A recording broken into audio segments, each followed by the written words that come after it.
I'm going to call the meeting to order. Can you please rise and recite the Pledge of Allegiance? I pledge allegiance to the flag of the United States of America and to the republic for which it stands, one nation, under God, indivisible, with liberty and justice for all. Thank you all for coming. It's a nice turnout. It's nice to see folks interested in town government. The first order of business is a public hearing. It's on the discussion, consideration, and possible voting on second hearing of an ordinance to amend the zoning district designation for the lands of SMC Enterprises, LLC, from R1 single family residence to R2 1 and 2 family residential district for a certain parcel of land containing 24,916 square feet, identified as county tax map parcel 134-12.00-386.00, 32451 Windmill Drive. Before we have any discussion, I want to ask Ken Semino to give us a little briefing. Yeah. Thank you, Mayor. Planning staff put together an overview of where we are with this rezoning request effort to date. During the Planning and Zoning Commission hearing, where this rezoning was considered, there was discussion from both residents in the vicinity and members of the commission about the desire for a vegetative buffer between the subject parcel and the stormwater management facility to the rear in Avon Park community. Should Town Council choose to approve the rezoning and condition the approval with requirement for a vegetative buffer, we would recommend that the motion include the following. Number one, that the condition of the buffer only be applicable if the property is developed with more than one dwelling unit. Two, a specific location, length, and width for the buffer. Three, a specific type of plants to be included, a specific minimum height at planting, and 4, a reference as to whether or not a fence may be included, and if so, where the fence may be installed. Regarding these elements of the motion, the department would further recommend the following. 1, that the buffer be provided across the entire width of the rear property line of the subject parcel. 2, the buffer be 15 feet wide, which is consistent with the town code requirement for screening. And 3, that a fence be permitted in accordance with requirements included in the town code as long as it is installed along the interior of the buffer. If the rezoning is approved and the property is proposed to be developed with more than one dwelling unit, our department will ensure that the buffer is provided as outlined in the condition and depicted on the final development plan and recorded plan. We will require that an easement be created to benefit the future homeowners to conserve the buffer and an agreement recorded to provide for shared maintenance. Thank you. Thank you. Anyone on the council have any questions? Okay. No. If not, I'm going to open it up to the public. If you want to make a comment or ask a question, you can come to the podium, state your name and your address, and you have 3 minutes to make a comment.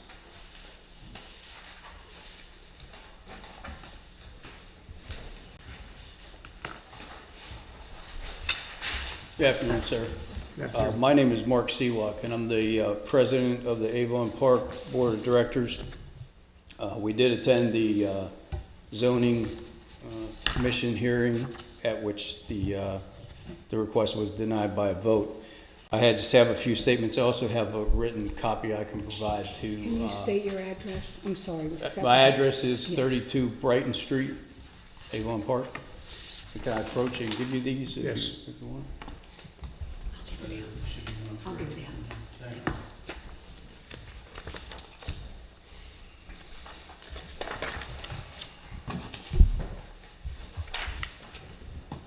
So basically, I'm here today to oppose the zoning variance request that would reduce the required setback by 5 feet along the border of our community of Avon Park. The existing setback requirements were established to protect neighboring property owners, preserve open space, maintain neighborhood character, and prevent overcrowding. Reducing the setback by 5 feet may appear minimal on paper, but in practice it materially alters the buffer that residents rely on for privacy, light, safety, drainage control, and overall property value protection. Once granted, this reduction cannot be undone, and its impact on our community will be permanent. Importantly, the hardship in this case is not imposed by the zoning ordinance itself, but by the developer's chosen design. Variances are intended to address unique physical constraints and genuine hardships related to the land, not to increase density, maximize buildable area, or enhance profitability. Granting this request would provide a clear financial benefit to the developer while imposing a lasting burden on adjacent homeowners who purchased and invested in their property with the reasonable expectation that established setback requirements would be honored. The only party that stands to benefit from this variance is the developer. The bordering community gains nothing. Instead, we would lose a portion of our protective buffer that zoning regulations were specifically designed to ensure. Allowing this reduction sets a concerning precedent that zoning standards can be relaxed for convenience or profit rather than necessity. Additionally, the Zoning Commission has already carefully reviewed this matter and voted to deny the zoning variance request. The Commission exists specifically to evaluate land use applications and determine whether they meet the legal standards for relief. Overriding that decision would disregard the findings and judgment of the body charged with protecting the integrity of our zoning code. The Town Council should give substantial weight to the Commission's vote and uphold its decision. For these reasons, I respectfully request that the Council deny the variance and honor the Zoning Commission's recommendation, thereby upholding the existing zoning protections that safeguard our neighborhood and property rights. Thank you for your time. Thank you.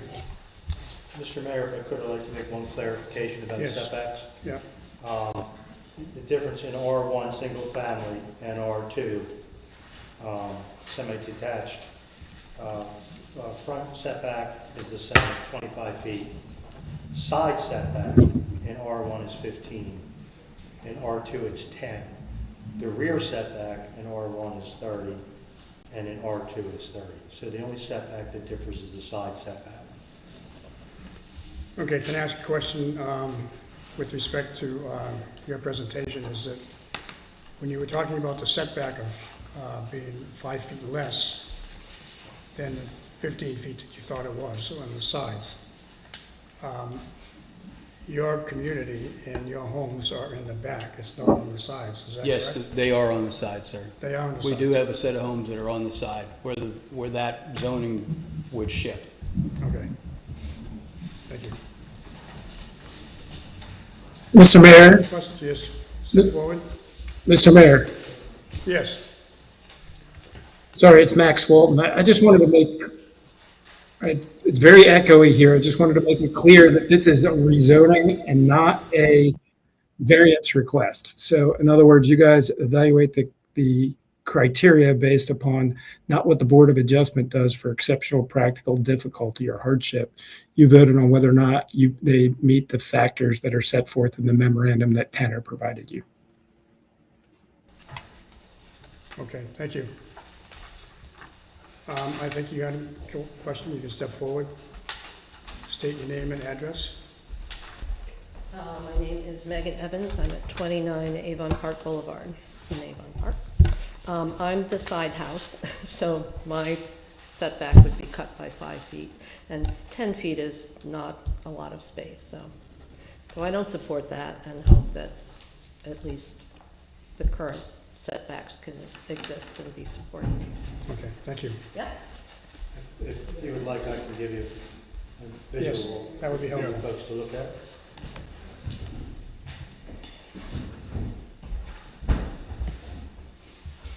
That's the parcel. That young lady's residence, and these are the ones at the rear. Okay, That's so Windmill Drive. front of the parcel, rear of the parcel.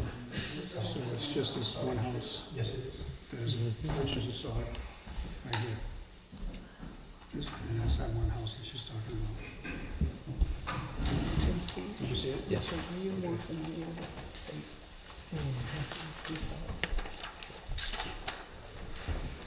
Yes, please. Mary Ann Fay, I'm at 27 Avon Park Boulevard, right next to Miss Evans. We just purchased our home at the end of June, and we were unaware of any of the changes that were happening. And I feel very strongly that it might have changed our decision based on the new changes that are happening. My understanding was that the zoning commission approved the development, and now you're looking to change that, improve that decision that's already been made. We're concerned about runoff in particular. You know, as you know, in our neighborhood, we have water issues. So I'm concerned not only during the construction, but afterwards, will there be sufficient maintenance of the current runoff that we're not gonna have more water on our property? But, you know, I feel as though there was a bit of a bait and switch that when we purchased our property less than a year ago, and now it's a different ballgame, and I'm concerned about that. So we are directly behind where the development's going to happen, and we were aware it was going to be developed. But it's concerning that the zoning commission made a decision, and now you all are going potentially to override. I'm not sure I understand what the point of the zoning board is if you have the authority to say, well, we want a bigger tax base, so we're going to change that. Thank you. Thank you. Ken, can you address the runoff issue? Certainly, the runoff, as addressed in the planning commission meeting, right now that's a vacant parcel of land. And wherever that water is naturally flowing today is where that water has to continue to flow. That flow, if that water, some of that water is flowing towards that pond or flowing towards the prong 3, that's the way that the property will have to be graded to continue to provide that natural conveyance of water that's taking place today. Ken, is that a PWN, is that a pond or stormwater management pond? That is a stormwater management pond that was constructed as part of this community to capture conveyance of water in that watershed. Some of that water may be water that comes from that parcel of land. It may be water that comes from Windmill Drive. Right. That's, a lot of that water comes from Avon Park, it's internal. But it may capture, there's a watershed and a certain amount of acreage that's associated with what that pond is going to capture. Okay, thank you. Any other questions? Any other questions? Yes, please.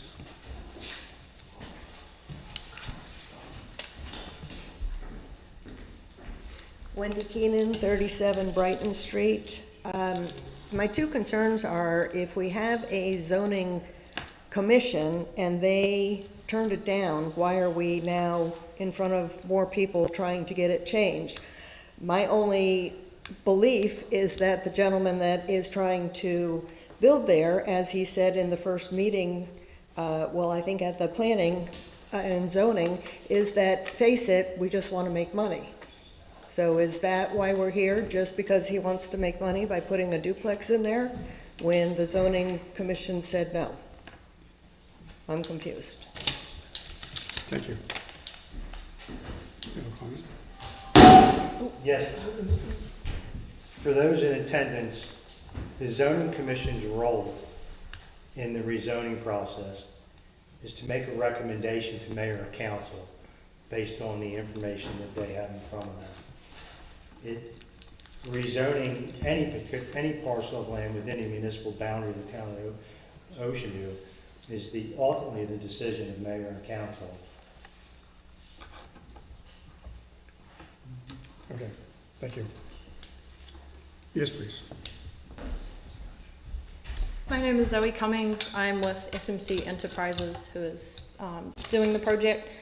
So some notes I kind of had from the committee meeting, or the... Excuse me, Mayor and Council, Yes. if I may, I believe this person is representing the applicant, is that correct? Yeah, yes. Okay, then I think it's appropriate that we swear her in. So do you swear or affirm that the testimony you're about to give will be the truth? Yes. Thank you. So the committee who voted no, I'm sure you kind of have the notes in front of you why they voted no. What we heard that day was a lot about the stormwater runoff and that buffer and everything, which we were told that would be taken care of once we apply for permit and that kind of thing. It didn't really have any relevance to the actual zoning of this. As you're aware, if we kept it R1, we would still have some kind of runoff happening from if we built a single family home there. Something else that concerned me in those no votes, I think it was 3 no's, 2 yeses. One person talked about how one of the members talked about how she lives close by and it wouldn't look good.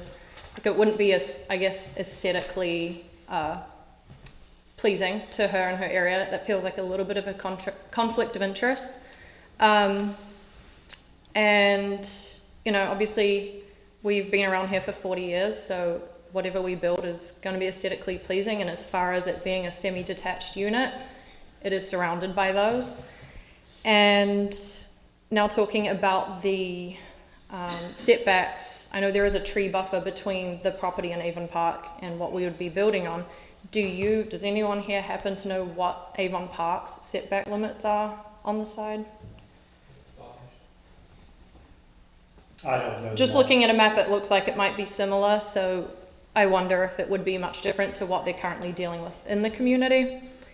And then I also wanted to clarify, I know last time at the council meeting you talked about if you do decide to change to R2 zoning, can you change the rule around how high we can build?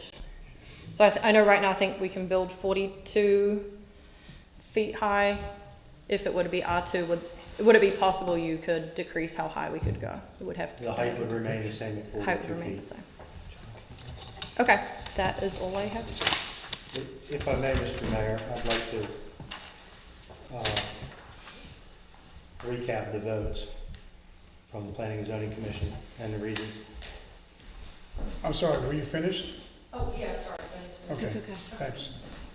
Go ahead. The motion was made by Mr. Little, seconded by Mr. Sigvarsson to approve the change to R2. Mr. Nicholson voted nay due to overcrowding concerns. Mr. Sigvarsson, yes, can't see any difference. Ms. Denoto, nay, concerned about the aesthetic continuity. Mr. Little, yes, can't see any difference. Mr. Malley, nay, negative impact on the community. The motion failed by a vote of 3-2. Okay, thank you. Any other questions or comments? Now for discussion by the town council. You have any questions that you want to raise? So every house in that vicinity is a semi-detached, Ken? Every house in Avon Park is semi-detached. Right. Just verifying. That lot dimension, do you know the lot dimension by any chance? The new lot? I gave it, Yeah, it's, Yeah, it's on that large drawing that you have. Oh, it's on there? Either you Give or me a John second. has it. It's 180 in the rear, I have it. Okay. 210 along the front. I believe the side that borders the residence Yeah. is 165, and the other side is 105. Did you pass that up there?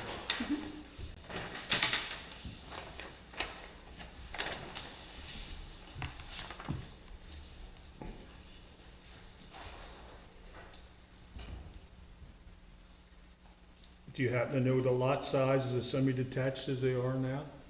I do not. any other questions?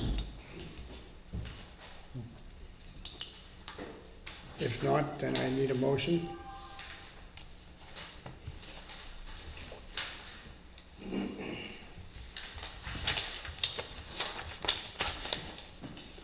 motion for or against the ordinance? Like to make a motion? Mayor, Yes. the motion should be in favor of the ordinance. The vote yes to be approved, so the motion would be motion to approve the ordinances as presented. And then if you are against it, you would vote nay to that motion. That's the way it's normally done. So it's a motion in the affirmative. Make a motion and, could you repeat the second part? Yeah, I'm sorry. So the motion should be, I move to approve the rezoning ordinance as presented. And then a second.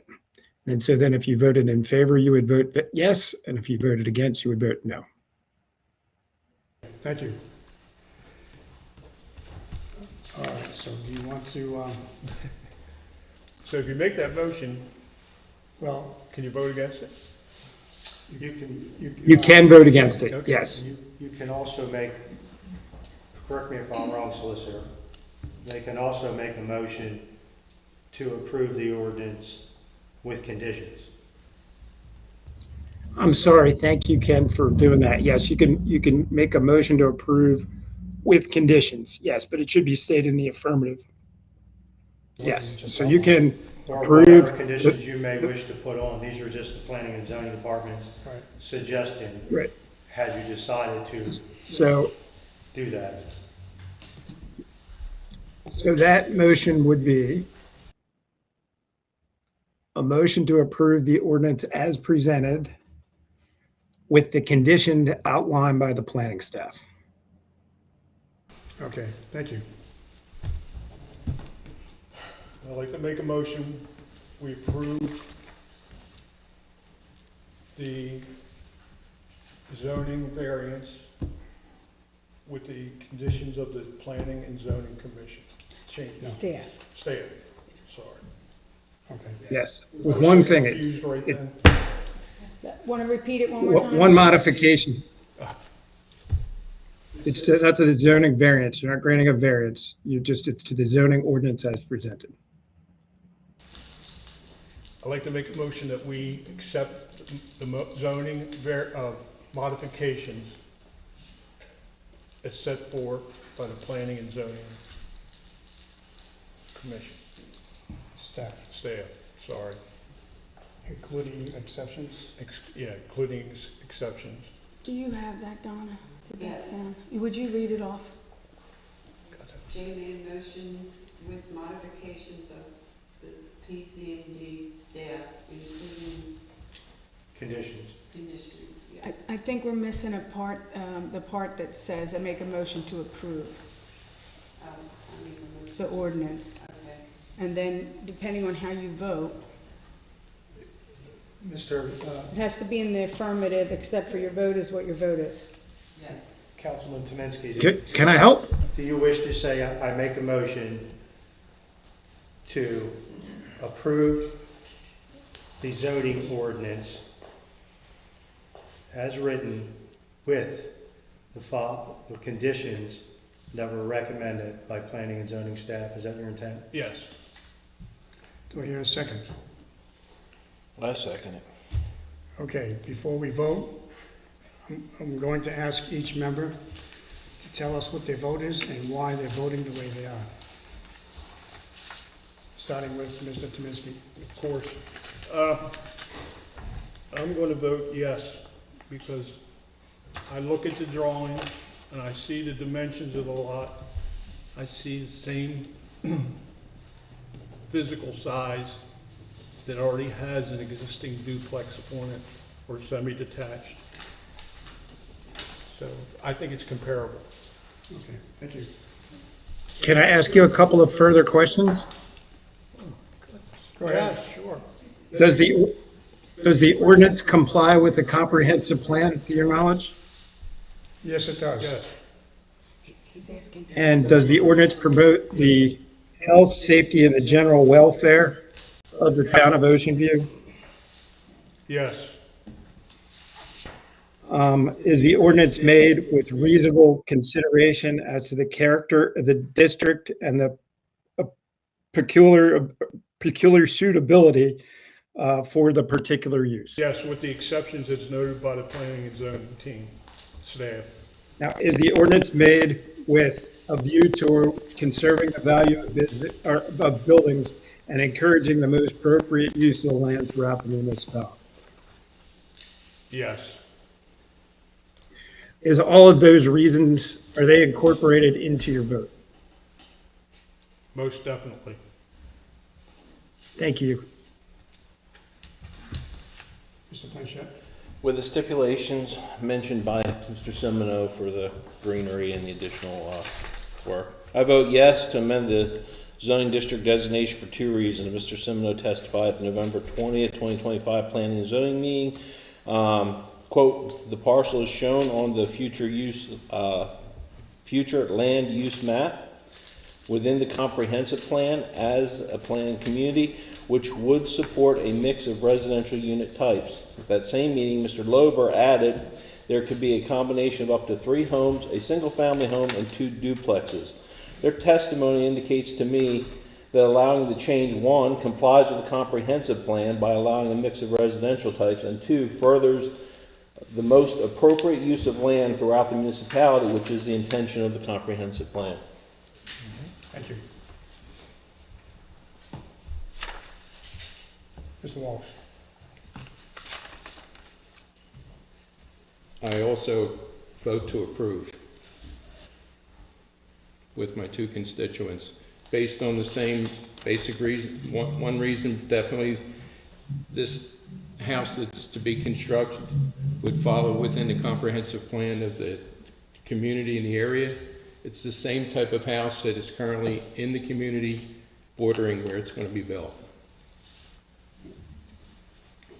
Thank you. Sir, do you also incorporate the reasons given by your fellow members of council as reasons for your vote?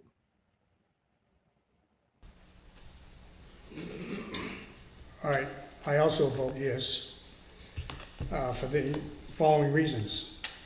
The comprehensive plan shows the area to be in a planned community which supports mixed residential unit types. Secondly, the proposed changes to the ordinance requested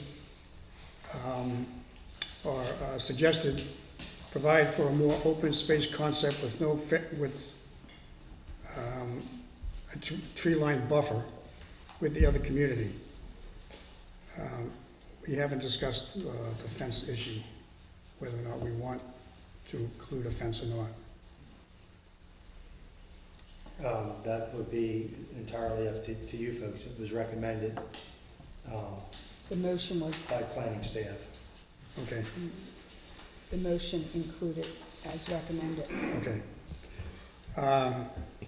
Third, the ordinance avoids undue overcrowding of land, as the town engineer had previously stated in original documentation before the Planning and Zoning Commission that the area could support 3 homes. As such, 2 homes lessens the congestion in the streets if 3 units were built.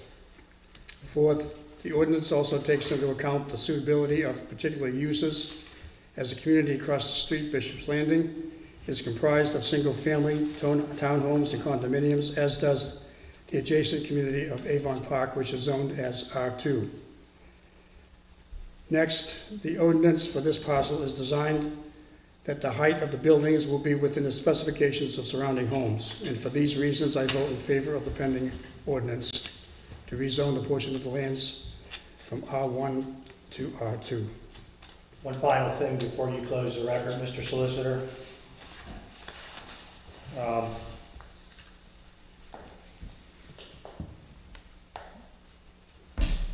Is to address the types of plantings that Mayor and Council are requiring, such as species and height. Are we talking about trees? Yes.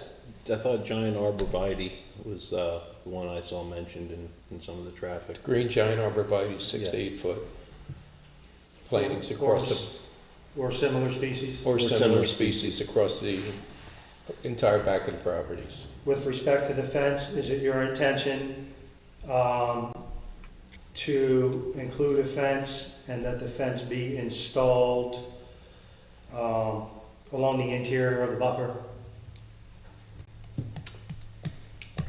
I thought if we're talking about a more open space concept, Yeah. that we would not include a No, fence. no fence. No fence. Okay, no fence required, very well. Just time out real quick. Do we have to modify the motion then? If the motion was to align with the recommendations? These are the recommendations, in the recommendations you need to specify, if you so chose to go with those recommendations. It didn't include the fence necessarily. Right, that was Okay. up to whether or not you wanted to include the fence. So we will go with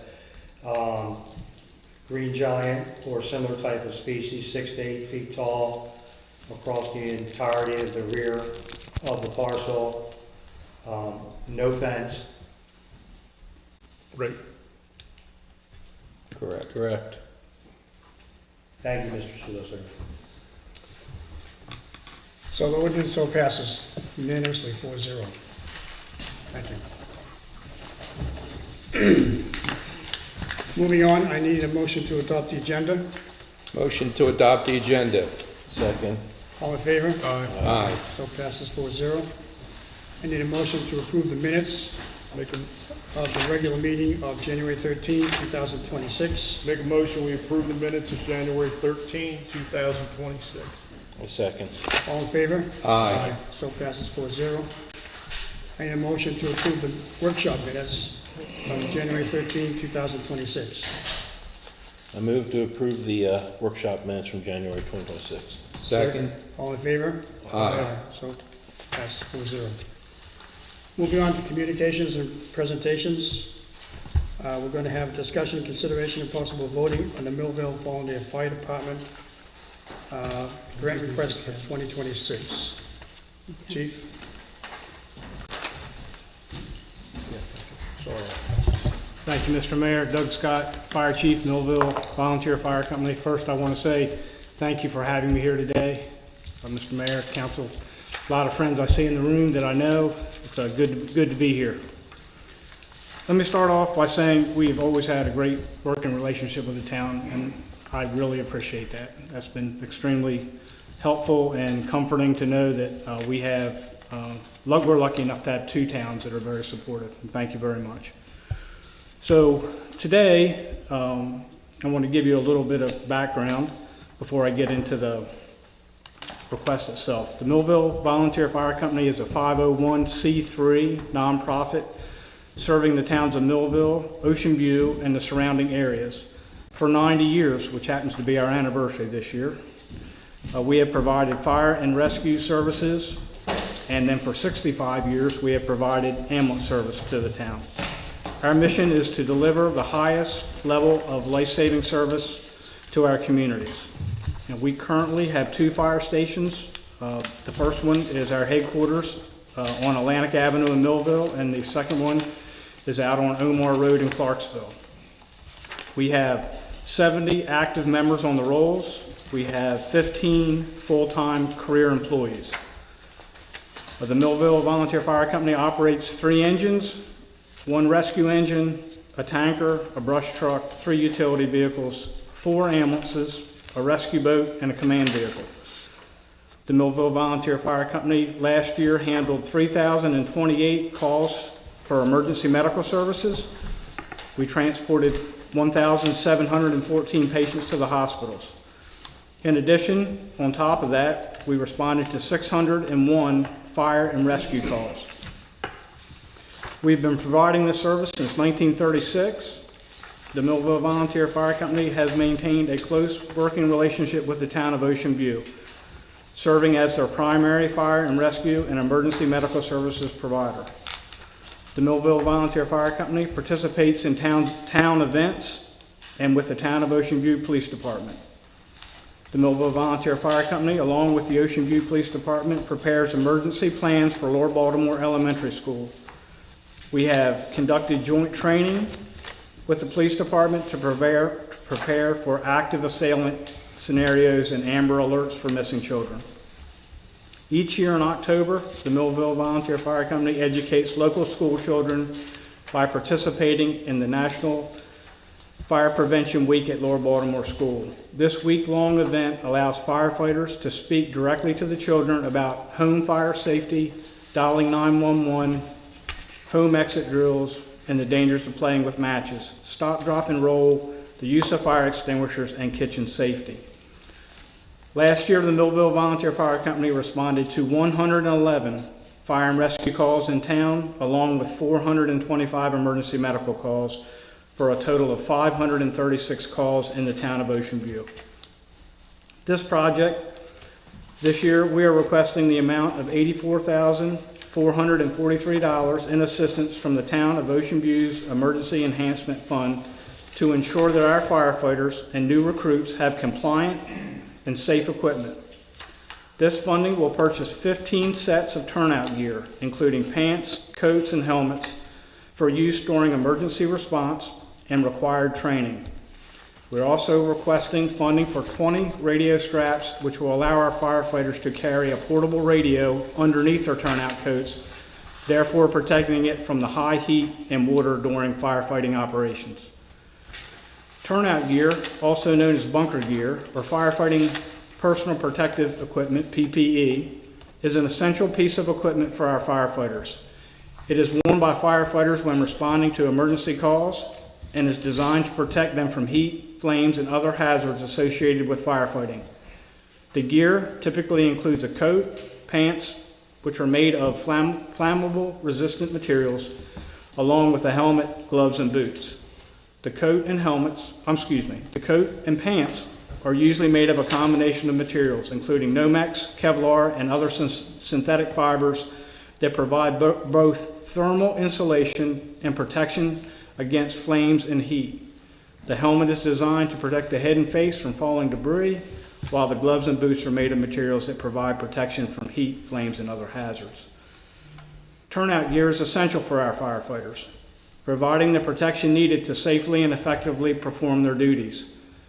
To be effective, it must fit properly, be durable and long-lasting, and be properly maintained and replaced as needed to ensure it continues to provide adequate protection. Overall, turnout gear is a vital piece of equipment for all firefighters. Turnout gear has a standard 10-year lifespan from its manufacture date, mandated by NFPA 1851, because materials degrade, technology advances, and contaminants build up, reducing protection against heat, extreme heat, smoke, and chemicals through usage and maintenance can shorten and potentially extend life slightly, requiring annual inspections and replacement after a decade of firefighter safety. Last year, the Millville Volunteer Fire Company accepted 19 new members. Of this number, 14 were accepted as active probationary firefighters or junior firefighters. These members are required to attend a fire training academy to complete their initial firefighting and rescue training. The Fire Academy requires attendees to have safe turnout gear that complies with NFPA 10. This requirement places stress on the company's budget to properly and safely protect these members during their initial training and on-scene real-world activities. The breakdown of this year's grant includes 15 helmets, 15 turnout pants and suspenders, 15 turnout coats, and 20 radio straps, again in the amount of $84,443. We would request some flexibility in the quantity of turnout gear and the timing of purchases throughout the grant period, as our needs vary throughout the year, provided we do not exceed the total grant amount. In summary, as a 501c3 community nonprofit, we do rely on donations, grant money, as well as state and county funding to help us meet our budget goals. The Millville Volunteer Fire Company would struggle to purchase vital equipment and make improvements without this town's assistance. These capital improvements will enhance our operations, protect the citizens of Ocean View, and keep enhancement funds directly within the town where they can be best utilized. I would be glad to answer any questions that I could. I am not a turnout gear expert, but I would certainly be glad to try to answer any questions. Well, thank you for that presentation. Thank you, sir. I know a lot of volunteer fire departments have a problem with the age of their volunteers. Yes, sir. And I know that's no different for Millville, but now that you've mentioned you have 14 new recruits, are these all younger men and women? They are not. They are not. They are the demographic of the community. We tend to get retired ladies and gentlemen that are here looking for another adventure. We do have some young mixed in, but we do not find that's our demographic anymore. The community's demographic is not that. Yeah.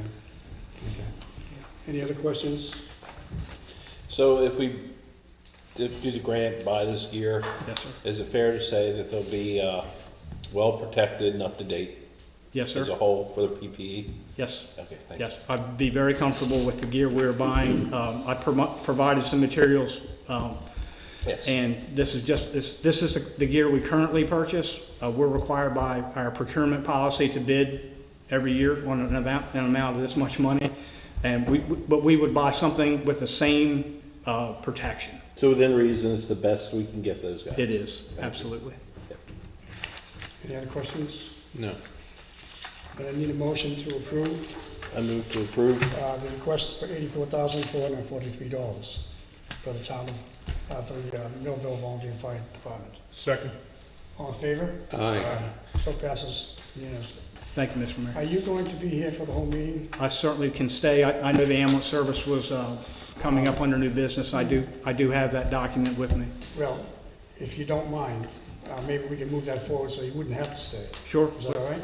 Absolutely. Whatever suits the council, I'm here for you today. Okay, so if we move to item number G, 8G.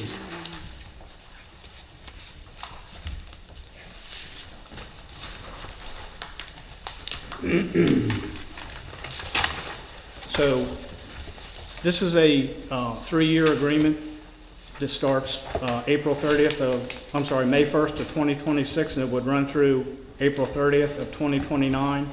This is the agreement that's been in place for a couple cycles now, and it provides a discounted rate for the town, the citizens that live in the town, to be in our ambulance subscription program, which basically would allow a citizen, a renter, a guest of anyone in town, if they had to use our services, we obviously would bill for insurance, which we're required to do, but if there was any balance left over, we'd write off that cost. The intent is not to have any citizen have to pay an ambulance bill or a balance of an ambulance bill. Okay. What are you doing to ensure that the people who do pay this fee know about this service? Because I've talked to a lot of people who aren't aware of it. Right, so when we do our solicitation, we make sure, like the towns take care of the citizens in the town, but when we send out the subscriptions to other areas that aren't covered, we make sure that they know, if you are in town, you are covered. So we do try to get it out that way. I know it's been in the town newsletter. We try to put it on our website, Facebook. So we certainly try to get that message out. Are we still having some issues with getting those people who have paid for the service reimbursed because they were not told or they were not aware? I do not know of any outstanding issues, but I would continue to extend, if anyone has trouble with this, to contact the fire department, our EMS chief, and we will work that out with them.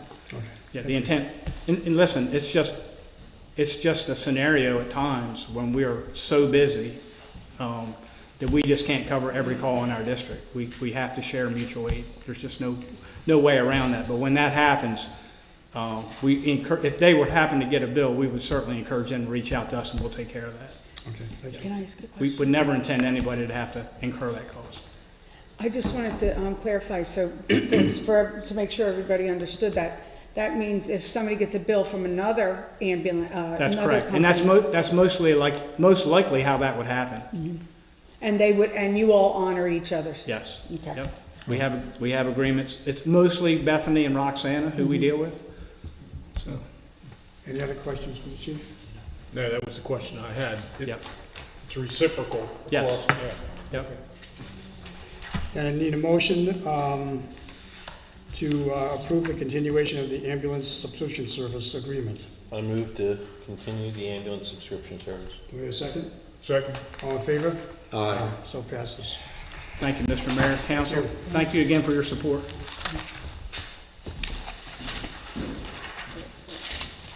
Okay, Project Safe. presentation of Project Safe Neighborhoods. Yes, Mr. Charles Kistler and Bether Rojas are here. Thank you. Do you want to make your presentation? I'll just say real quickly that I have met most recently, a couple weeks ago, I think, with Project Safe Neighborhoods, and we did engage with the South Coastal Village Volunteers. There's a lot of synergy between their two organizations. Their scope goes past the town of Ocean View borders, just so that you're aware. We offered to assist with engagement, to have a meeting here and alongside with the South Coastal Village Volunteers membership and leadership. And if you do approve this, I can provide a letter that Safe Neighborhoods shows to community members when they engage with them, so that they know that the town of Ocean View is supportive of this. But without that, we'll let you go. Thank you for being here. All right, thank you. Hello, my name is Betha Rojas. Good afternoon, all. So I work with Help Initiative. I'm the Chief Operation Officer for the program. Project Safe Neighborhoods, what we're trying to do is to improve public safety by installing energy efficient lighting to the home, exterior and interior lighting. We do LED lights, and then we help them lower their energy bills by installing these measures that we're partnered with Energize Delaware, the home energy program HEC Square. We also do education for the residents. We do registering for Smart 911. We also do a medical prescription card. We help them fill that out so they can have it on their refrigerator in case anything happened, emergency. They'll have all that information ready for the ambulance for them. We also develop an emergency evacuation plan as well. And we're working on identifying vulnerable residents for future senior roll call service. We're also doing building a referral system, a clearinghouse, that we qualify residents based on their eligibility and share residents' details with program services, providing using smart data exchange methodology. We integrate the existing network of community and faith partnerships. So we work with the churches in the community to help us spread the word of what we're working with. We also do increased neighborhood engagement with our social media, our Facebook, our Instagram, and our website as well. And the last one is we create jobs in Hope Conformance, weatherization, and energy based. We have a program with the Department of Labor, and we interns work with us, and we work with them for 12 weeks. And then we move them along to other construction companies or HVAC, depending on what is their wants and needs. Can you tell me where you get your funding from? Yes, so right now one of our major funding is from the Home Energy Checkup, which is from Energize Delaware. Is the greenhouse? Is it the greenhouse? I'm sorry, I can't remember. The Delaware Energy Fund? Yes, Delaware Energy Fund. Which was established by Energize Delaware, and the Delmarva Customer Relief Fund, which was established by Delmarva Power. Yes, that's for the HEC Square, but we also not only work with Delmarva Power, we also work with all the other energy companies as well in the state of Delaware. For the home energy checkup, what we provide to them is LED lights, bathroom aerators, kitchen aerators, shower heads, water heater pipe installation, all free to them. And they also qualify for, depending on their income, they qualify for up to $300 credit to their account if we do the service to them as well. And this is open to anyone or just seniors? Anyone in Ocean View, anyone in Delaware. Yes, it's open to. And the big problem there, no one knows about it. Yeah. The same problem fire chief was talking about. Yeah. There's a big campaign for us is to make people aware of this starting with you. Okay, any other questions? Well, thank you very much. You're welcome. I can provide you with their brochure that has their information if you like. I mean, I need to know if we have support. In your packet, you see a draft letter that has been requested, that's provided by other towns that have supported this effort. If you're so inclined, I just would like direction that it's okay for me to provide that. I think it's fine. Yeah. Yes. I agree. Thank you very much. Thank you. Thank you. Thank you. Just in case. All right, moving on to discussion about the fiscal 27 operating budget presented on March 3, 2026. Yes, Mayor and Council, thank you. A few things from our workshop that I wanted to follow up on. The first is the borrowing discussion, specifically if we should move forward.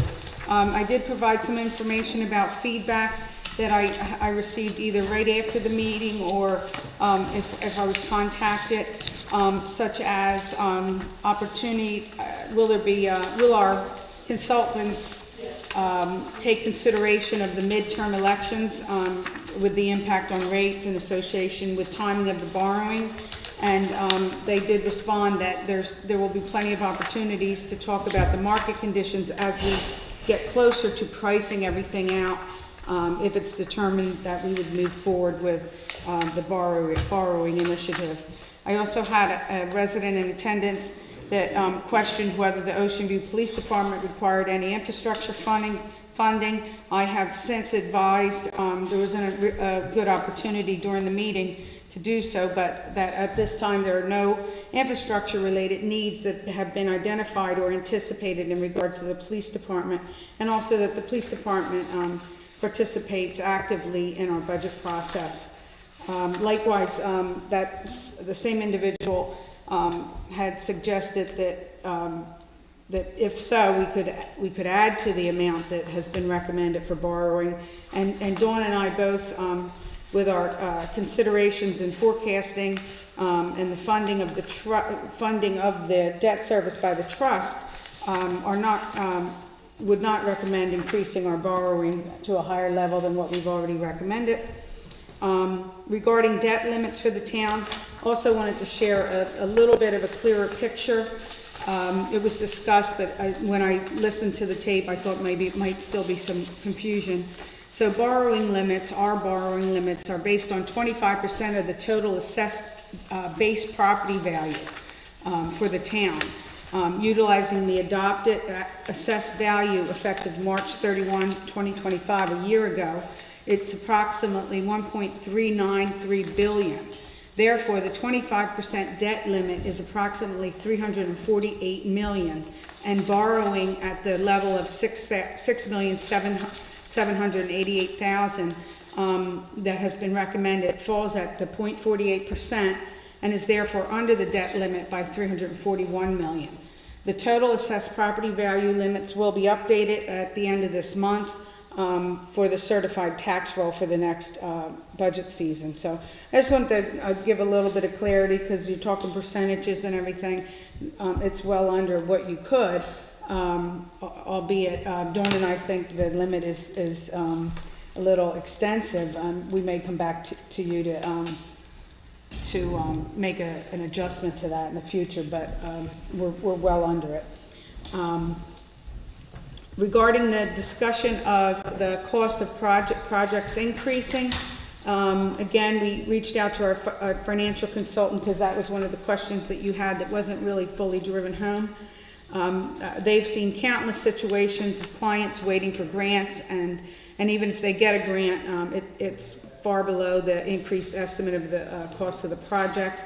Inflation also is an item that they have seen for specific items that are more prone for local government use, like concrete work and things like that. And they're seeing increases well over the 4% that has been mentioned. Lead time, some equipment and supplies are taking much longer to get.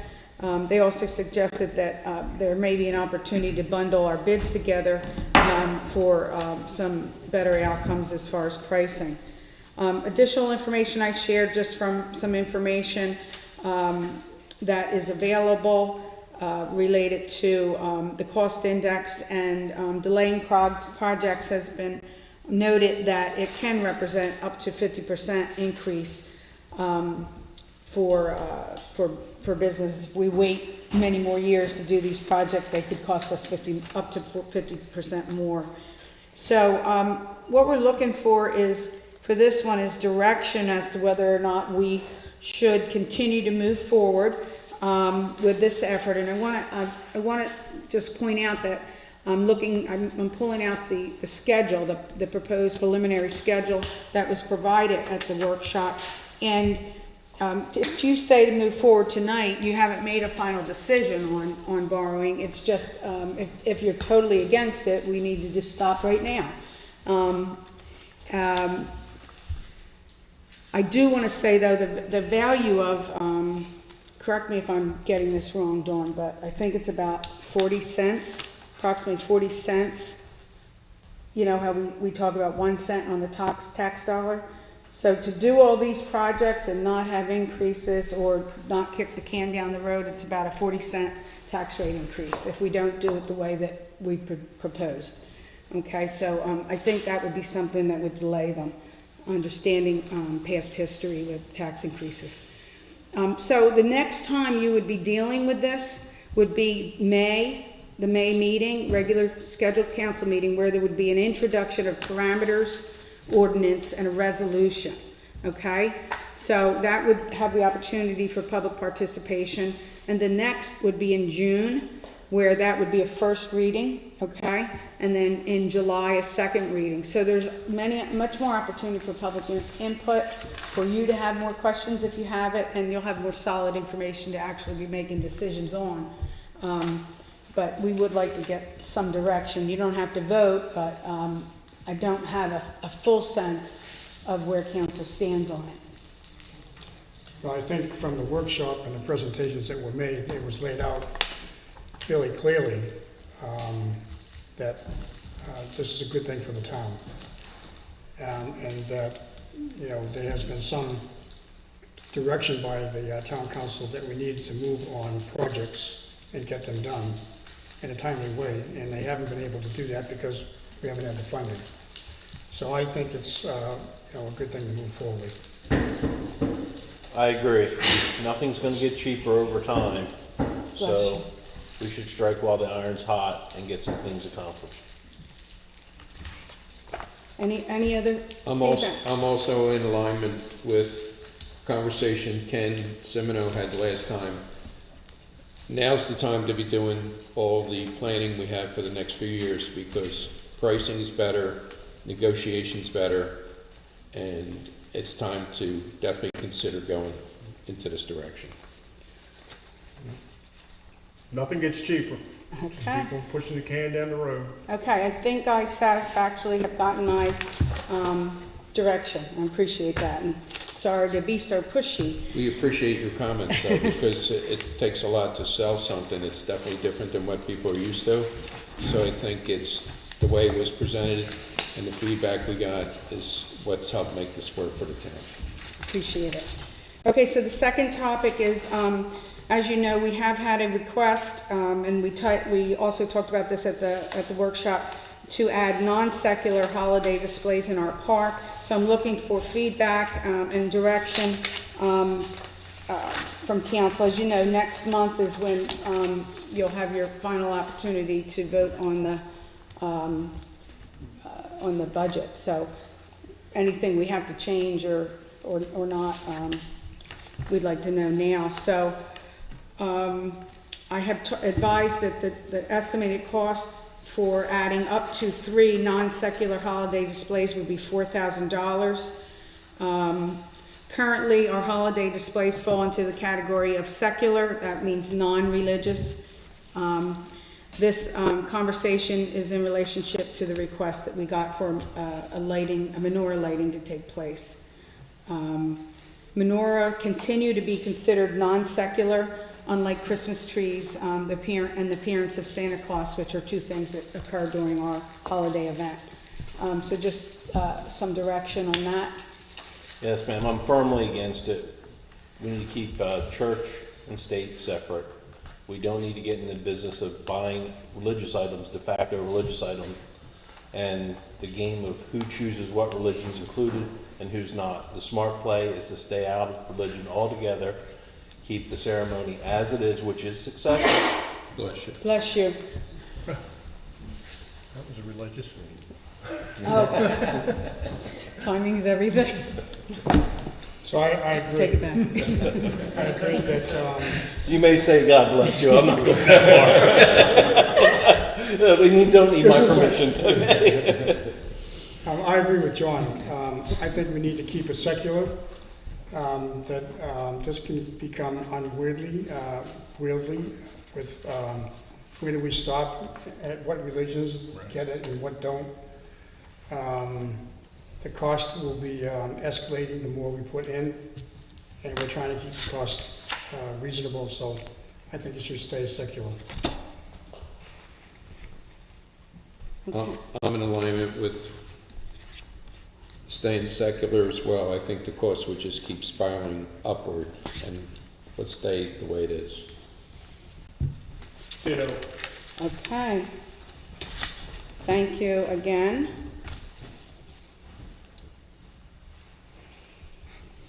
Sorry. Okay, the last item, there was some conversation about fee changes for the rental of park amenities. We did, I think, explain that it's really, the only reason we do it is because we've had some issues in the past where some people reserve it and other people are there.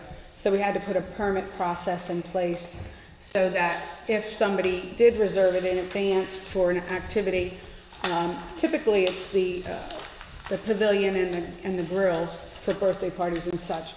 Others just come just because the park's open all the time, and they're there, and sometimes they didn't leave. So once we put this in place, the police have the opportunity to review the post-it permit and ask the other people to move along. So is there any desire to change the fee schedule, or do you just want to, is that explanation satisfactory so that we leave it the way that it is in the budget currently, in the fee schedule? I'm fine with it. Okay. What was the permit cost again? $50. Because we had talked, it was originally 100, that was incorrect, It's right? zero to our, no, that was, Yeah, now, that was, That's different. okay, all right. that was for the, Yeah, assembly. okay, yeah, So this, the residents would still get it for free then? okay. Okay, but they'd have the opportunity. They would pay $50 deposit for anything gets broken, but they get that back, as does a non-resident. I agree with that. Okay. You good with that? I'm good with it. Okay, and that's it. I'm hoping I don't have anything else that I have to feed you before next month, but if I do, you'll get it, and we'll address it next month. We do have one more item, whether to have the March workshop. Oh, yeah. Do you feel the need to have a March workshop, which would be 24th? I can't make. Given the overwhelming popularity of the last one, I would say probably not. all your answers are so far satisfied? Yep. Yes, I'm good, we don't need it. Not to say you're not gonna come up with any more, but, okay. All right, moving on Appreciate to it. financial reports. Thank you. Don Parks. There's the 5D. Did that mean we have a bunch of letters? Oh, they were just for the council to. Just for council? Okay, I just didn't. What did you say, Dawn? What was it? The letters. Oh, did you want to say anything about the communication you received on the snow stuff? It's too late now. Oh, is it? I mean, we've already voted. You wrote it? Not on the snow, the comments, Oh, communication no, on the this snow. was on the development. No, I'm talking about the snow events. Oh, There were some letters. All the letters. Yeah. That I put in the booklet for you. I could was say- wondering why where they were. Yeah, we did receive a number of compliments from a number of residents, both verbal and in writing, most of which were positive and complimentary of the town's Public Works Department. And one in particular from Bob Thornton I thought was really good. When he compares our community to others and how extraordinary jobs that was done. So congratulations on a job well done. Okay. Thank you. Okay, moving on. Okay. Before you, you have the monthly financial update as of February 28th of 2026. At that point, we've collected 99.5% of our fiscal year 26 taxes. We do currently have 4 properties that have prior year due. They have liens on the properties, 3 of the 5 properties anyway, and we're working with them on trying to arrange payment agreements with them. Per charter, the proposed FY 2027 assessment list has been available for public inspection online as well as in administrative offices since February 13th. They have until March 7th as a postmark date to submit for appeal. Our town assessor will speak to the citizens who contact us in advance informally, and if they can't take care of the issue, then it'll go before the Board of Assessments on March 19th. As of right now, I have 3 outstanding that are still working with the town assessor. Excuse me, can I just ask a question right there? Sure. We've had, it sounds like maybe the same 3 for a long, long time, and we've had liens on them for a long time. Is there anything we can do besides putting a lien on their property? Periodically, I go to Sussex County to see if they have any interest in a sheriff's sale on those properties. So far, Sussex County has not had interest in one of them. We have a payment plan. We're going to continue to have a lien until it's paid off, but we do have a payment agreement with one of the properties. The 2 others, I go to Sussex County about a sheriff's sale periodically. And we did on one of them, Sussex went started the process, so we were in with it, and then he gets to the last minute and he comes in and pays it. And pays it. And he's So done now that it's several starting times with the town. It's Once starting all over. since I've been here, so, it's unfortunate, because the house is sitting abandoned. But Dawn keeps up on it. Yeah. Thank you. Moving on to our reserve and committed funds. Our emergency reserve trust has $1,272,124,000. The capital replacement trust fund has $1,790,937. The street repair and replacement trust has $1,970,456. Our emergency services enhancement fund is based on, of course, the end of February, 57 new home permits. We have 68 budgeted, so we are right there going into building season on making our target. It's also calculated on a surcharge of 0.5% of construction value of permits. There's a balance of a little over 1.2 million in there. So we will be out of that 1.2, the 84,000 for the Millville Fire Company will probably get paid next week. Are those 57 new home constructions mostly Silverwoods? Yes. Mostly are the ones in Silverwoods right now. Transfer taxes, of course, this is through January 31st. We're still working on getting February's numbers together. They're 45.1% from new construction, 7.5 from land, and 47.4 for resales. And looking at the end of February, with the sale of all those homes in Silverwoods, we're about 400,000 above our budget at this point. So even with February being a slow month, we're still above our budget that we anticipated for this year. Your financial statement recap is on pages 3 and 4, followed by the February analytics. And if you have any questions about any of that information, I'd be happy to answer them. Thank you. It looks like Santa Claus delivered a lot of homes in December. I'm really surprised at how many are selling and how fast are selling in Silverwoods. Yeah. It's good to see.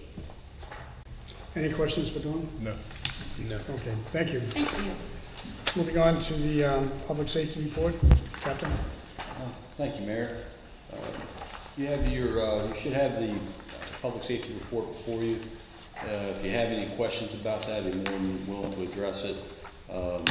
Some things I would like to highlight that's not on there. Corporal Washington Lava was recognized as our 2025 Officer of the Year. Very well deserved. A few councilmen in attendance here today were at that award ceremony, which was very nice. Also, I'd like to comment about the winter storm response that we all endured a few weeks back. That was probably one of the more destructive snowstorms that we've had in recent history, at least, that I can even remember. But I'd be remiss if I didn't comment on how the staff responded, especially the staff that were involved in the height and the aftermath of that storm, trying to clean up, and especially the Public Works Department. They worked tirelessly during that few-day period of time. So everybody came together, and it was very well done on the town's part. Thank you. How many people were involved in the cleanup over those 2 days, 3 days? Our staff directly, or your staff? Contractors? We had SMI there, and then our staff at SMI had, how many, Ken? 12, was it 14, 12. And then no, you guys had, Nick came and gave us a hand, and then we had our 5 staff members from Public Works. So, I can almost share. 20 I'm sorry. We did get word that DEMA is going to, on behalf of the state, be filing for reimbursement for towns.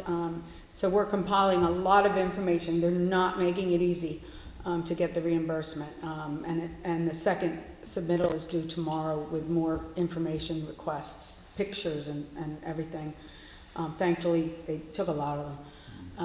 But I can share that with you when it's done, because it talks about all the gives you all the equipment, and I want you to see some of the pictures that we have, because it's quite compelling, I think.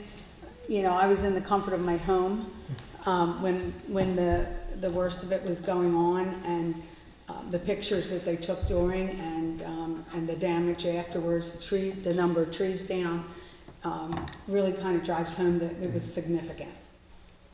Do you have a total cost figure yet?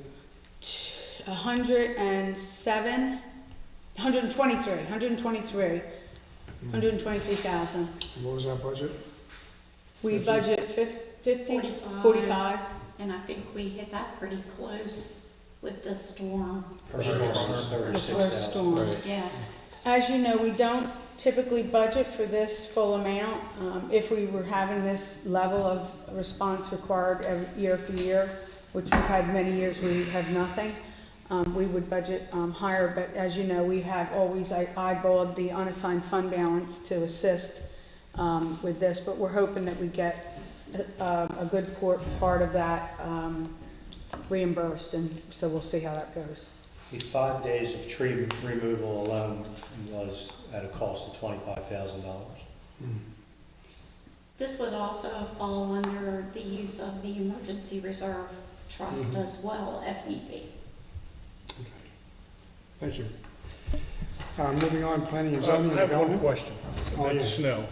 Does this building have a generator? Yes. Okay, I never noticed it. I was just Yeah, curious. it's right, it's hidden back here. All right. Because if it did, I was going to say maybe it should. Okay. This used to be the town hall, Right. so it's been there since then. Okay. Sorry. Right? Okay, Ken? Thank you, Mr. Mayor. In the interest of time, I'm simply going to say that this storm was massive. We received 15 to 18 inches of snow. We were unable to plow snow for 6 hours due to the sustained wind speeds over 40 mile an hour. Numerous trees and power lines down. I want to remind everyone that while I simply scheduled, manage, and am here for the duration, it's Matt's staff and our contract staff that are actually, and I am out on the road, but I'm not plowing snow. It's these guys who do the work, and they did a phenomenal job. So I just want to say thank you to Matt and his folks for stepping up and really getting it done. We got back to work at 6:30 on Monday morning, and after not being able to plow, we had over a foot of snow to move, and by 5:30 we were finished with all lanes opened up and accessible by our emergency responders and residents. And then we came back on Tuesday and did our customary pushback to get as close to the curb as we could. So Matt and his folks did a phenomenal job. Well, you know, that was a test. The test was, you went on vacation, and the day you came back, we had the storm. He came right back to work. So, we wanted to see calling him if you Sunday. could- Yeah, Oh, you see this? It was a Yeah, very it was- long Sunday. It was kind of rude to come home from Hawaii on Saturday and jump in the truck on Sunday evening. So that being said, land use and development really hasn't much been going on. The weather's been so nasty. Silverwoods does continue to build homes. Shore Vista is getting back to infrastructure, completing the infrastructure. Next week they had some problems with their contractor. They have moved on to a new contractor to finish their site work, and they'll be back at it. We had a pre-construction meeting today. It was attended by Nick Nussbaum, our construction manager. I had a previously scheduled a meeting about our Woodland Avenue project, so I wasn't able to attend, and they're going to get back to it next week, hopefully by Wednesday, and we should be looking at possibly having permits in hand and building the 5 or 6 models. I haven't seen what they proposed sometime in April, so I look forward to that. Code enforcement, permits and COs, business licenses, and rental licenses are there for your review. If anybody has any questions, we'd be happy to answer. Okay, thank you. Any questions for Ken? No. Thank you. Moving on to the town manager's report. Yes, Mayor and Council, thank you. So I in my report, I put some more information just in relationship to the budget. I won't go through that. You're all aware of it. I just want to make a record of it for the month. So you're also aware that since we met last in January, with there being no February meeting, Fire and Ice Festival, the Chamber's event occurred, albeit 1 week late because of the freezing temperatures. The launch of the historic Village in Ocean View IPA with at the compliments of the Ocean View Brewing Company was a very big success. Our historic village, which is of course right here in our park, got very good exposure, and just can't thank Ocean View Brewing Company enough for their support of the donation of the beer for them to sell that day. So all in all, with the weather that happened even on the second day, it really went off pretty good. So I had a section in here to give you feedback on the snow. I'm not going to go into that in detail, but I did want to say that we have had really a lot of wonderful feedback of support for such a good job that has been done. And honestly, we've had a couple of people who weren't happy. In trying to address the concerns, the biggest thing that we get complaints about is driveways being plowed in. And it comes to mind that there's an education process that maybe needs to take place. When we have smaller storms where it's only 4 inches or so, it's not that big a deal. But when you get this much snow, it is. But the process is the same. So I'm working on a education piece that we'll push out in September, and we'll hope people will pay attention to it. We'll encourage people to make advanced plans for their own private property needs, and we hope that they'll take that advice, because you can't get somebody when you need them after 18 inches, and they've already been contracted to other people. So. Anyway, just want to share that we're not just going to ignore the comments, the few that we got. We are going to try to address that. I also shared with you, again, because I'm not sure everybody understood, although I think you do now, that the significance of the blizzard. I happened to find something that I saw something on a social media page from Delaware Electric Co-op, where they mentioned the difference between this storm and so many other storms that have occurred all the way back into the 90s. And I just thought I'd share it with you, because I thought it kind of drove it home to me again, having been in the comfort of my home. Mentioned also about the congratulations to Corporal Washington, and then provided you a bunch of different engagements and outreach that I've been involved in for the last actually 2 months, since we haven't had a meeting in January, but I'd be happy to answer questions about any of that or anything else. Any questions for Carol? No. Okay, No. thank you. Moving on to Public Works Report. Yep, so it's hard to believe 2 weeks ago we were in a state of emergency with 12 to 18 inches of snow on the ground. It's almost 70 degrees outside, but the guys are out currently going around and cleaning up any damage that we cause with plows, neighborhoods, cleaning up the turf, getting a list of where we may need sod and reseeding areas. Fixing mailboxes and straightening signs. I also want to say that how great it was working with everybody. Everybody came together as a team. It was the guys did an amazing job. We were sleeping. Some of them set up hammocks in the shop. Sleeping in sleeping bags. So it was fun. Team building experience for sure. But no, there's been a lot of down trees, a lot of chainsaw work. Carol mentioned the fire and ice. Forgot we weren't here for 2 months, but or this is our second month. So Dave and I worked fire and ice. Is very cold, but we managed to get through it. The guys set up for that. I met a couple electricians about a quote for possibly putting wreaths up along West and then on Oakwood. We also put some photocell timers on the ones on Central, so that they can all come on basically at the same time. People, I think, were messing with the timers, so that should be fixed for next year. So all of them will be working next Christmas. A lot of preventative maintenance, a lot of washing, sawing, and working on machines after the storm. So the guys have been really busy. It's been nice to have this warm weather.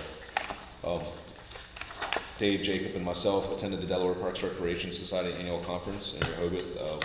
Had a playground safety and maintenance class. There was a class on Delaware forest health, native plants for park plantings, stormwater management, and maintaining trails. So getting ready for birds in this park. If you have any questions, we're happy to answer. Any questions for Matt? Nope. No, thank you.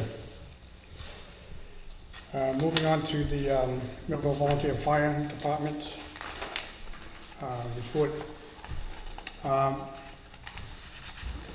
In January, Millville had 304 calls, of which 253 were EMS calls, which was up 19% over last year.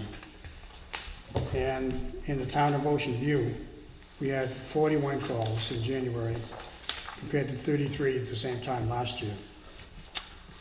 Any questions? Okay. Moving on to citizen privilege. At this time, if there's any questions or comments you might want to make, you can please come to the podium. Hi, Kitty Rarick, 8 Waywood Street. This is in regards to 5C, and I just wasn't totally catching what was happening. So I know that the presented budget, I didn't read the whole thing, but I did see there was proposing no tax increase. Correct. But then Carol, what you just said, are you talking, like when everyone voted and said don't kick the can down the road, were you saying there may be a tax increase?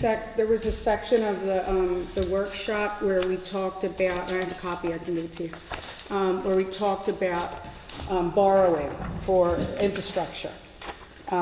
It's in detail. You also could look at the presentation on YouTube, but we stepped through it here. I don't think I have the report from our, I don't think I have an extra copy of the report, but I can send it to you, from our consultants. But the town is considering whether or not we're going to borrow to complete infrastructure projects by borrowing $6.7 million, and the debt service would be funded from 2 of our trust funds. Okay. So we tried to demonstrate that the money would be there and all that good stuff. This report, this one? Yes. You can have You- this one. okay. I'll get another quick review. And there's the budget presentation report. I think it's back there. Oh, it is back there? Yes. Oh, okay. I don't have PFM, This? but that is back there. Okay, so this is what Yes. you want? Awesome. That's, okay, that's the slideshow. And if you look at it and have any questions, just please reach out and I'll try to walk. But I think related to that is the tax rate stabilization program, where any increase in taxes, That's different, it's not associated with the borrowing. no, But but even in- it's associated to taxes, and that's what you. Okay. Wait, so that's my main question is, Yeah. as we look at the 27 operating budget, are you guys looking at a tax increase? No, No. no, tax increase. Okay. no, absolutely not. That's what I wasn't clear about when you guys were voting and everything, so I just wanted to That was clarify. for projects. That's for infrastructure and how to fund them and get them done. Most of them have been on the books. Okay. The tax rate stabilization fund, which is discussed as well, and be happy to answer any questions if we move forward with that. That was established, it's being established with $1.4 million from the water sale. And, you know, it's intricate, but that would not be available until the FY28 budget.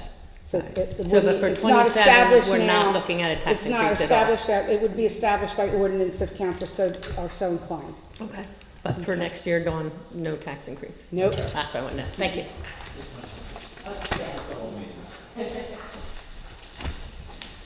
Okay.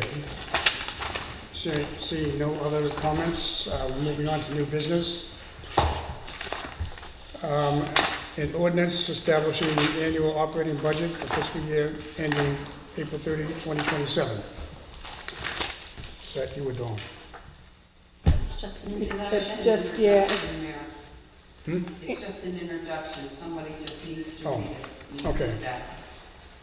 each of the in title only, Okay.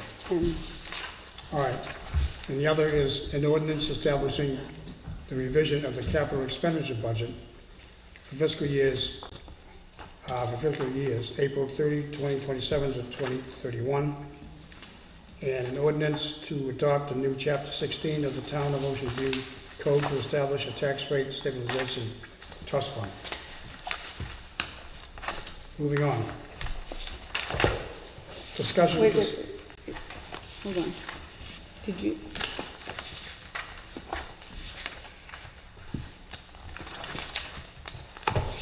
Okay, you said also.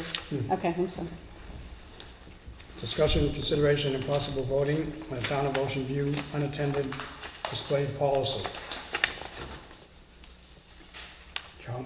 Yes. Okay.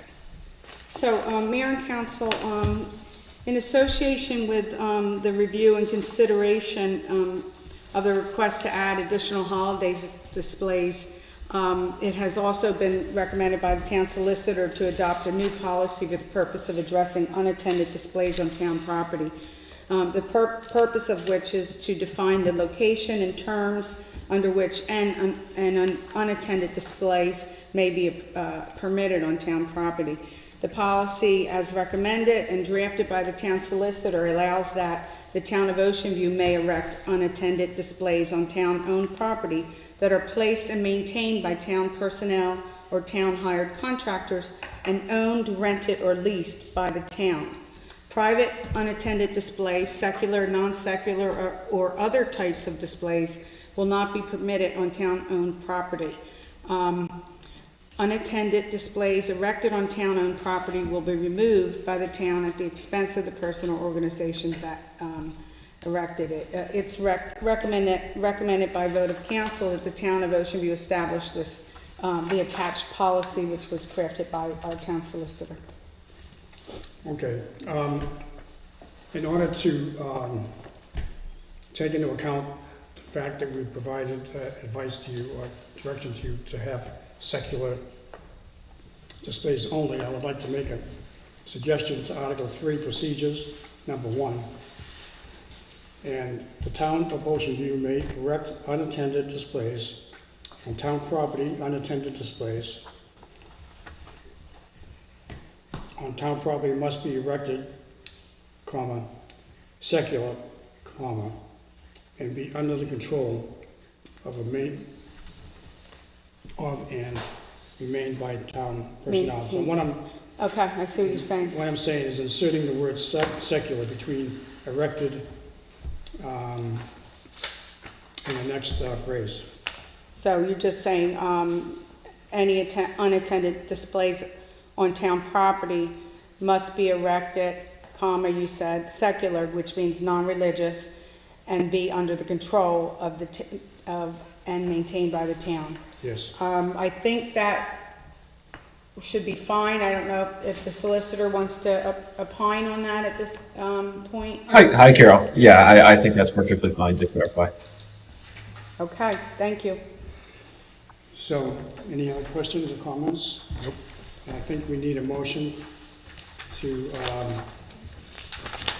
pass the implemented unattended display policy for the town on the property. Sir, I move to implement the unattended display policy before us, as amended by you. Yeah, thank you. Second. All in favor? Aye. Aye. So passes 4-0. Thank you. Thank you.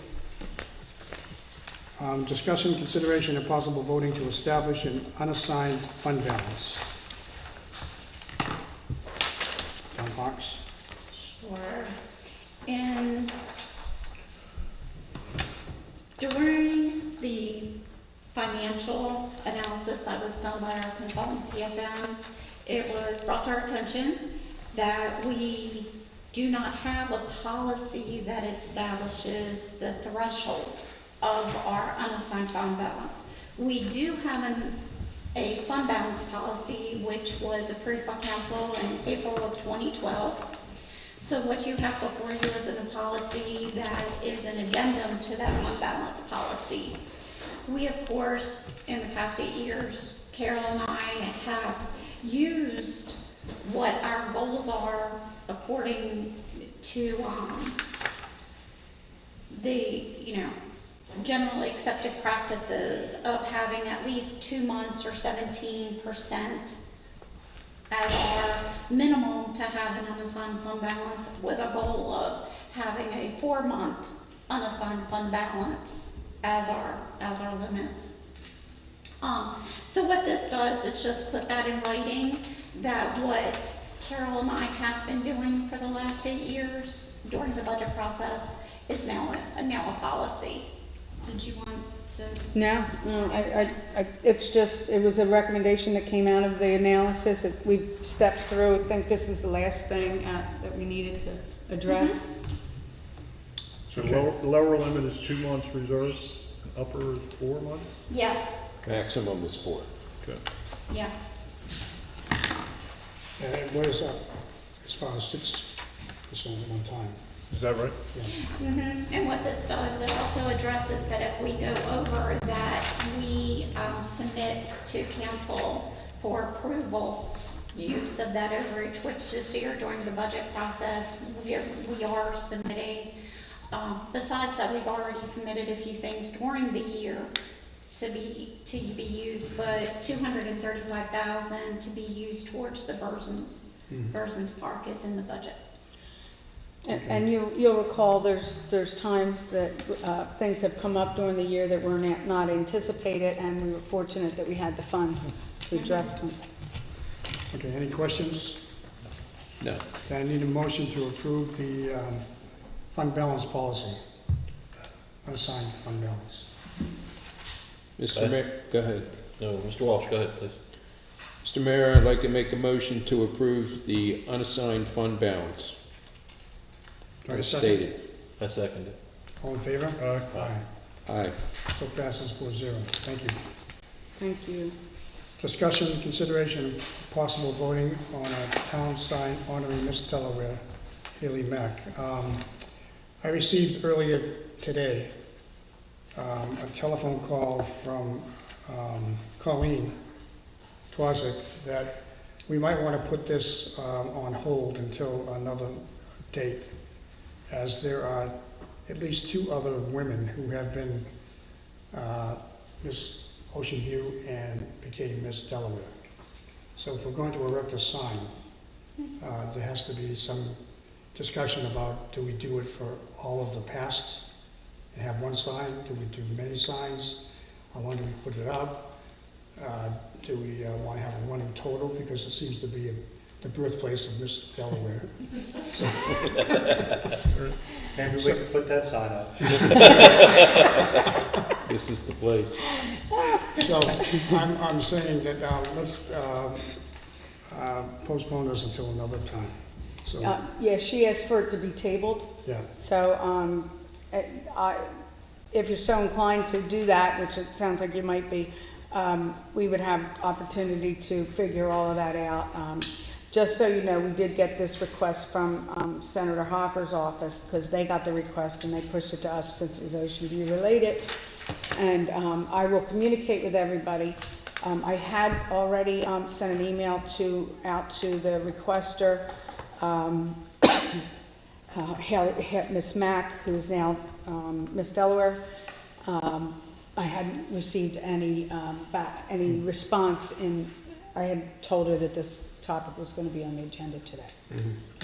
So we'll backtrack on that as well. Okay. Moving on to discussion, consideration, and possible voting on a recommendation of approval of OVP Z&D 26-05, Woodland Ave sidewalk, Hudson to Betts. Ken? Advertisement soliciting sealed bids for contract OVPZD 2605 were placed in the local newspapers and the town's website. Bid proposals were accepted by the town manager at the municipal building located at 201 Central Avenue on Thursday, February 19, 2026. This work involves furnishing all labor, materials, transportation, tools, supplies, and equipment necessary to construct ADA-compliant sidewalks and partially reconstruct Woodland Avenue from Hudson Avenue to just south of Betts Avenue. 6 sealed bids were received and opened. Mumford & Miller Concrete Incorporated was the low bidder with a bid of $617,130.25. A complete review and summary of the bids was performed by Nick Nussbaum, Construction Manager, Wallace Montgomery & Associates LLP, and is attached for your review. Funding is available for these improvements in the FY 2025 capital budget in the amount of $795,330. It is therefore recommended that Mayor and Council authorize the town manager to enter into a contract with Mumford and Miller Contract Incorporated for the total bid amount of $617,130.25. Thank you. Any questions or comments? Yeah, I have a question. Why such a big disparity? I mean, it's, some are double. And I mean, obviously you chose the one on the lower end for a lot of different reasons, but that's such a, it's on, Mumford and Miller actually did our last two phases. Correct. The phase along Daisy and the phase from Daisy to Betts, just south of Betts.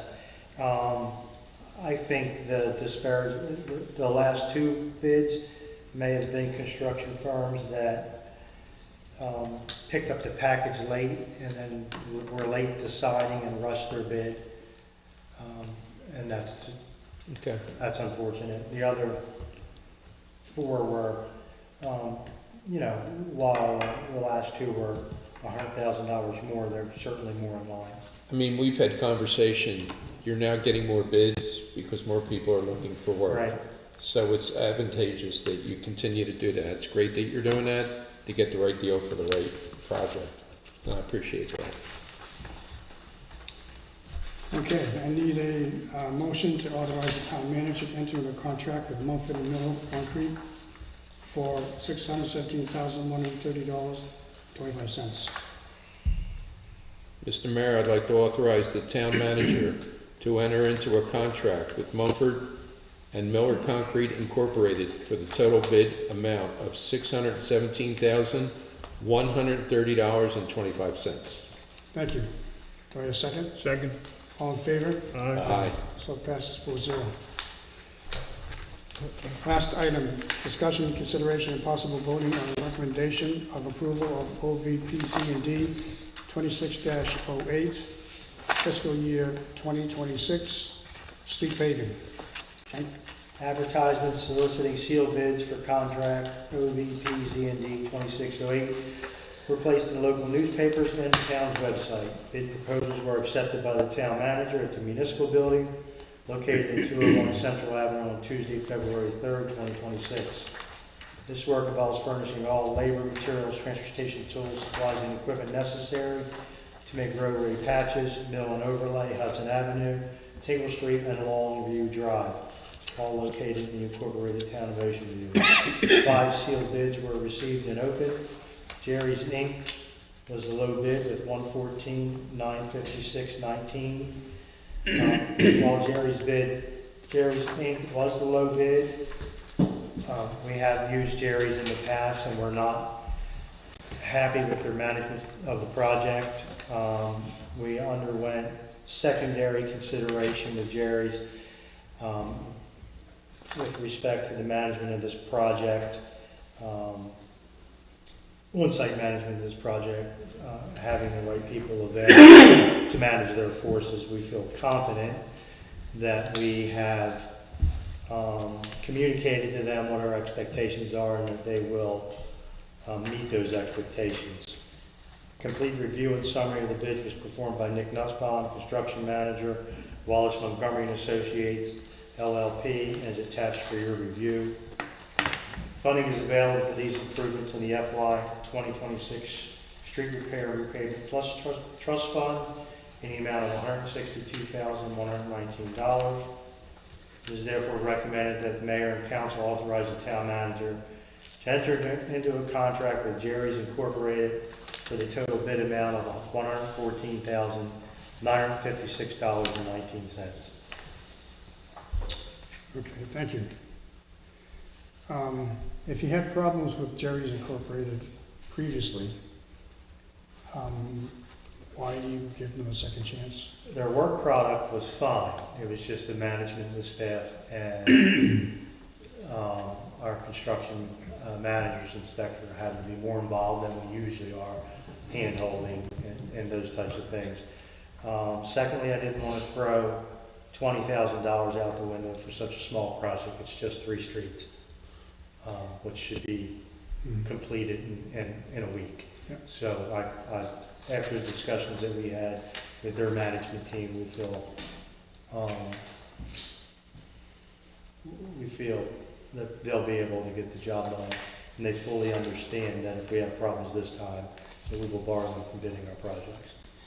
We've also had successful years in the past with them on some, couple things, so I'm sure you got your point across.